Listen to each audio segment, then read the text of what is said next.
Izingqinamba ezikhungethe ezinkampani ezingamabhizinisi ombuso kanye nesimo somnotho kuzobe kuseqhulwini emhlanganweni weKhabhinethi iLekgotla. Njengoba umnotho uloku untenga njalo, umongameli uCyril Ramaphosa kanye nephini lakhe uDavid Mabuza bafuna uhulumeni aqhamuke namasu okusimamisa. Lokhu kusho ukuthi bazogxila kakhulu ezinkampanini zamabhizinisi kahulumeni. Eskom iyahluleka ukuphetha ugesi ngakolunye uhlangothi iSAA ihlala ngakutakula ngemali ukugcina izisebenzi. Our SOEs will have a presentation on our SOEs. How do we turn them around? How do we ensure as we turn our SOEs around that there is energy security and certainty?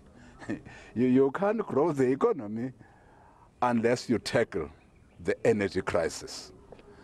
So that will also be a major discussion point here at the Lekgotla.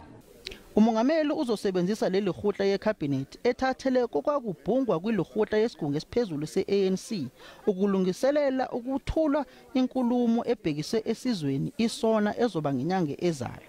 The president will also be taking the nation into his confidence on what it is as government we are going to do this year.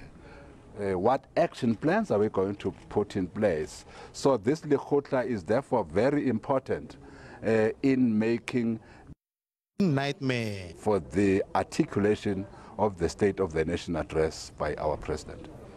Ithimba longqongqoshe elibhekele umnotho lizothula umbiko malungana nebanga eselihanjiwe ukusimamisa umnotho.